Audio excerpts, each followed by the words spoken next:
Olá galera, tudo bem? Meu nome é Rebeca Faião, eu sou professora de linguagens da Descomplica e hoje nós vamos passar por quase 500 anos da literatura brasileira em apenas 15 minutos. Vamos lá? Então galera, só lembrando que isso aqui é mais um apanhado geral, um resumão, tá? O acesso a todo esse conteúdo mais aprofundado vocês têm na nossa plataforma Descomplica.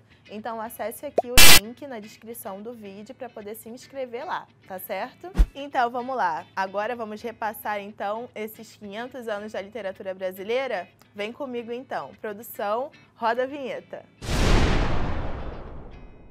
Gente, mas antes de mais nada, só para relembrar vocês, para deixar o seu like, se inscrever no nosso canal se você não for inscrito, tá? Ativar o sininho para a gente continuar te entregando aí esse conteúdo de qualidade que vocês tanto gostam, tá certo? Então vamos lá agora. Começando então com a nossa primeiríssima escola literária, o quinhentismo, que a gente já vai começar desconstruindo um pouquinho essa ideia de escola literária de fato, tá? Por quê? Porque a escola literária se define enquanto um período na literatura, um período com textos literários, um período com uma preocupação estética e artística. E o quinhentismo não é bem assim não, beleza? No quinhentismo, a gente tem um período de 1500, como o próprio nome diz, que traz textos com o propósito de informar o Reino de Portugal sobre esse território que veio a ser o Brasil, esse território invadido e explorado, né, por fins pecuniários, e uma literatura que tem o objetivo de catequizar os indígenas, tá certo? E é por conta disso que a gente separa essa produção do quinhentismo em literatura informativa e literatura catequizante. Na literatura, tudo entre aspas, porque não é bem literatura não. Na literatura informativa, nós temos ali o Pero Vaz de Caminha com a carta, você sabe, né? Aquela carta na qual ele descreve a população indígena, a fauna, a flora, os cenários, tudo. E na literatura catequizante, nós temos como um dos representantes o Padre Manuel da Nóbrega, beleza? Essa literatura, ela fez parte desse processo de aculturação dos indígenas, como uma forma de negar a sua própria cultura, os seus ritos, suas respectivas religiões, seus hábitos e por aí vai. Beleza? Vamos para a próxima escola literária, então? Bom, galera, agora a gente vai entrar no século 17, 1600 e etc., né? Com o Barroco. O que é o Barroco? O Barroco, de fato, é uma escola literária, de fato, traz textos com uma preocupação estética. E ele surge lá na Europa, no período de Contra-Reforma, um período muito conflituoso, né, da história europeia. E aí eu te digo, esse conflito, ele marca a literatura barroca. Inclusive, a gente até diz que essa é uma das principais características desse período literário. É o conflito, é a tensão entre ser antropocêntrico, ser materialista e ser voltado à espiritualidade, ser teocêntrico. Sempre pensem no barroco como esse ser que está entre dois polos que estão tensionando entre si, beleza? E entre outras características que nós percebemos na literatura é, por exemplo, essa oposição mais formal, o uso de figuras de linguagem que usam dessa oposição mesmo, por exemplo, a antítese. Lembra? Essa oposição entre claro, escuro, dia, noite, termos de fato opostos entre si? Além disso, nós temos o paradoxo, que traz ideias contraditórias entre si, e também temos o hipérbato. Não trabalha necessariamente a oposição, mas trabalha a inversão sintática, tá certo? Na literatura brasileira, o barroco ele tem dois principais nomes, que são o Padre Antônio Vieira e o Gregório de Matos. Padre Antônio Vieira na prosa, Gregório de Matos na poesia. O Gregório ele tem até o apelido de Boca do Inferno, de tão satíricas e pesadas eram seus poemas, as suas composições, tá certo? E o Padre Antônio Vieira, ele traz ali sermões, né, por ser padre, com um teor religioso muito profundo. Vamos para a próxima escola literária, então. Bom, gente, agora começando a falar um pouquinho sobre o século XVIII, em 1700 etc., surge outro movimento literário no Brasil, que é o arcadismo. Diferentemente do barroco, nós temos aqui uma literatura simples, com vocabulário simples, temáticas bucólicas, pastoris. O que é isso?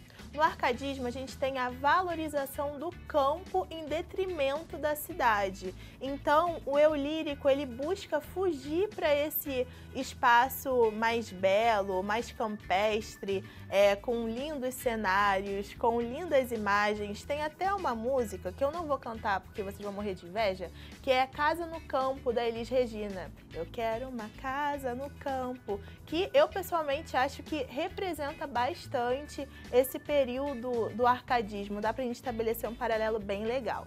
E entre os principais autores no Brasil, nós temos Tomás Antônio Gonzaga e Cláudio Manuel da Costa. Vamos para a próxima escola literária, então? Bom, gente, agora nós vamos falar um pouquinho sobre o século XIX na literatura brasileira, que foi um momento muito cheio de informações, cheio de arte, cheio de diferentes formas artísticas, né? E para começar esse processo, nós temos o romantismo. O que foi o romantismo? O romantismo ele teve uma grande variedade, tanto na poesia quanto na prosa. Vamos começar falando sobre ele então, tá bom? Primeiro, na poesia, a gente tem em 1836 a publicação da obra Suspiros Poéticos e Saudades, tá? E essa obra, ela dá início ao movimento. A primeira geração do romantismo, ela é marcada pelas temáticas do indianismo e do nacionalismo.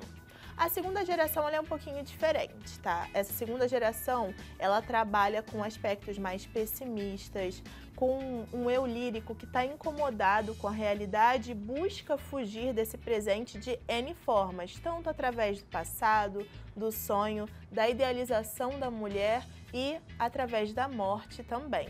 Então, nessa primeira geração, nós temos Gonçalves de Magalhães e Gonçalves Dias como principais representantes, e na segunda geração nós temos o Álvares de Azevedo, Fagundes Varela, Casimiro de Abreu como principais nomes. Na terceira geração, nós temos uma poética mais social, mais libertária, pensando em aspectos abolicionistas, e um dos principais nomes é Castro Alves, beleza?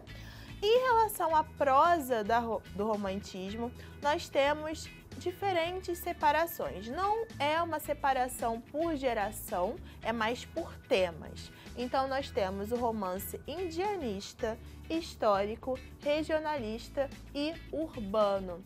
E o principal nome desse período, dessa prosa romântica, é o José de Alencar. Inclusive, uma curiosidade, no romantismo é que se dá início à produção de prosa no Brasil, através da publicação dos romances de folhetim. Então, a nossa próxima escola literária é o realismo.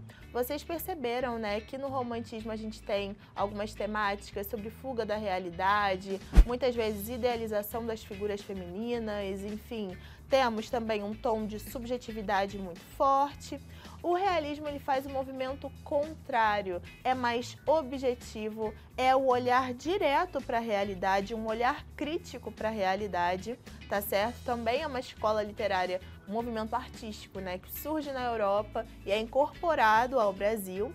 E aqui no Brasil temos até um debate, uma polêmica, que muita gente diz que o marco do realismo é o autor, né, principal do realismo é o Machado de Assis, e essa discussão ela rende um debate intenso e maneiro, tá bom? Porque não necessariamente é verdade. Alguns teóricos concordam com isso, outros não concordam. Eu faço parte do time que não concorda. A gente acha que a literatura do Machado é muito mais ampla do que os traços do realismo, tá bom? Mas, enfim, fiquem abertos. Então, nesse período, nós temos um olhar crítico para a realidade, um olhar crítico para a burguesia, diferente do romantismo, que é mais idealizante, que se prende mais numa perspectiva mais fantasiosa acerca das coisas.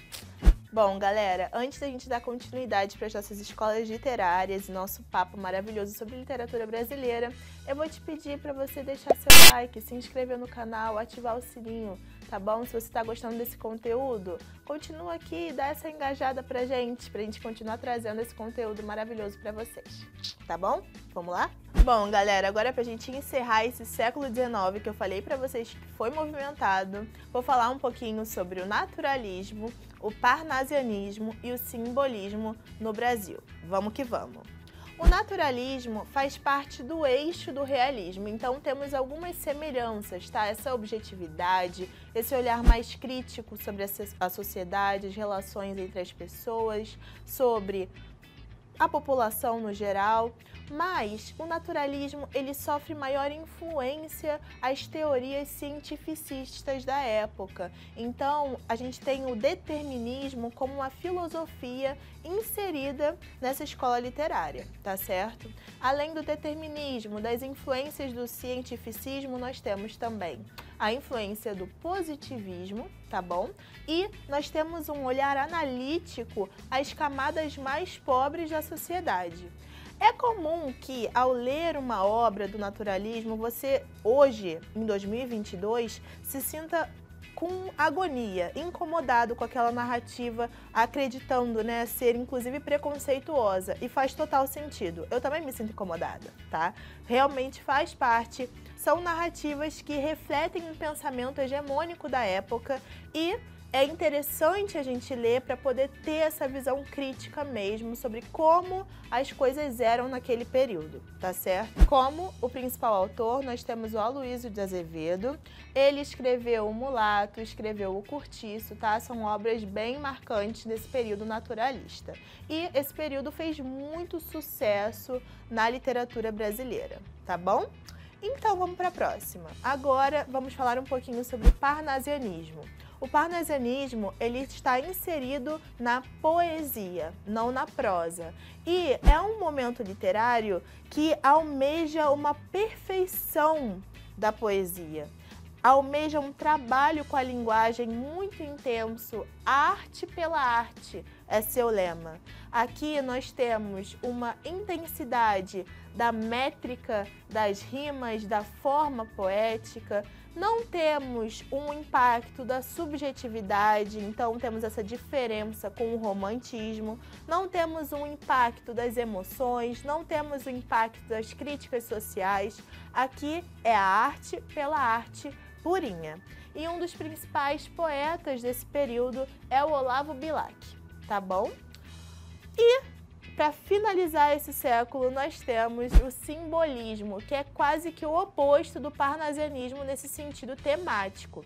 No simbolismo, nós temos o trabalho acerca do sonho, do mundo espiritual, a valorização da espiritualidade em detrimento da vida física, da vida terrena, material, tá certo? Temos uma influência ali dessa subjetividade romântica, um tom muito voltado a essa emoção do eu lírico, ok? E como principais poetas temos o Alfonso de Guimarães e Cruz e Souza. Bom, galera, agora pra gente falar sobre o século XX e encerrar a nossa linha do tempo da literatura brasileira, vamos falar sobre o modernismo. O que foi esse movimento tão importante para a literatura? Veja bem, o modernismo ele surge em 1922, após a Semana da Arte Moderna, inclusive fez centenário em fevereiro desse ano, então se liga, hein? Capaz de cair no Enem, eu acho. E aí, em relação ao modernismo, é preciso que vocês saibam que tem 3 fases. A primeira geração, a segunda geração e o pós-modernismo. Vamos falar então um pouquinho sobre isso, tá? A primeira geração, ela é mais pé na porta, sabe? Ela é mais combativa, tanto é que seu nome é fase heróica do modernismo. A filosofia modernista é voltada ao rompimento com o padrão literário, ao rompimento, por exemplo, com o parnasianismo, que já foi mencionado. Inclusive o poema Os Sapos, do Manuel Bandeira, faz uma crítica certeira a esse movimento literário parnasiano. beleza?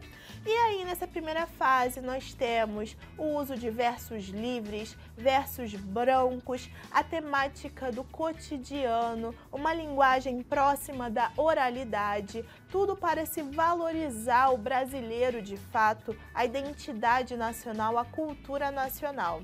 E dentre os principais nomes temos o Manuel Bandeira, já mencionado, o Mário de Andrade, de Macunaíma, o Oswald de Andrade, tá certo? Na segunda geração, nós temos uma temática um pouquinho diferente, tanto na prosa quanto na poesia.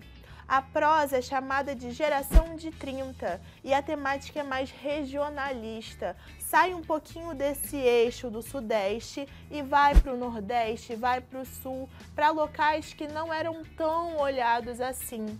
Dá uma crítica social ao brasileiro que negligencia esses territórios, retrata a seca, retrata a fome, a miséria, e uma das principais obras desse momento é Vidas Secas, de Graciliano Ramos, um dos principais autores dessa geração de 30, ao lado de Raquel de Queiroz, ao lado de Jorge Amado, entre outros.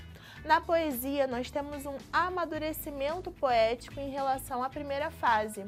Aqui, nós não temos essa necessidade de, vou usar só versos livres, só versos brancos, vou botar o pé na porta. Não. Aqui até temos uma retomada ali de uma estrutura formal, mais metrificada, mais cheia de rimas, né? Mas ainda assim nós temos umas inovações poéticas. Por exemplo, o caso da Cecília Meirelles, que é neossimbolista, mas traz temáticas mais atuais. O caso do Carlos Drummond de Andrade, que traz temáticas voltadas ao mundo naquele momento de 1930 até 1945, de Era Vargas, de Segunda Guerra Mundial, ascensão do nazifascismo, né? Então nós temos ali um amadurecimento temático e formal muito interessante. E a geração de 1945 não é chamada terceira geração, já foi antigamente, mas a gente não usa mais esse termo. Ela, junto de vários autores ali, ela vai se aproximando das tendências contemporâneas, isto é, a literatura atual de fato. No comecinho, em 1945-50, nós temos alguns nomes que provavelmente você já ouviu falar. A Clarice Lispector, o Guimarães Rosa, o João Cabral de Melo Neto. São pessoas que inovaram a literatura, tanto na narrativa quanto na poesia. Tivemos após, o movimento do concretismo numa poesia que desconstrói o uso de versos, usa de imagens, usa de som para se fazer poesia, tá bom? E depois, a partir da década de 60, 70, até o hoje, nós temos a literatura contemporânea, que trabalha vários temas, trabalha dá voz às minorias sociais, às mulheres, aos LGBTs, à população negra, à população pobre, que durante muito tempo ficou de fora da literatura brasileira. Hoje nós temos até o protagonismo dessas minorias sociais, o que é incrível, certo?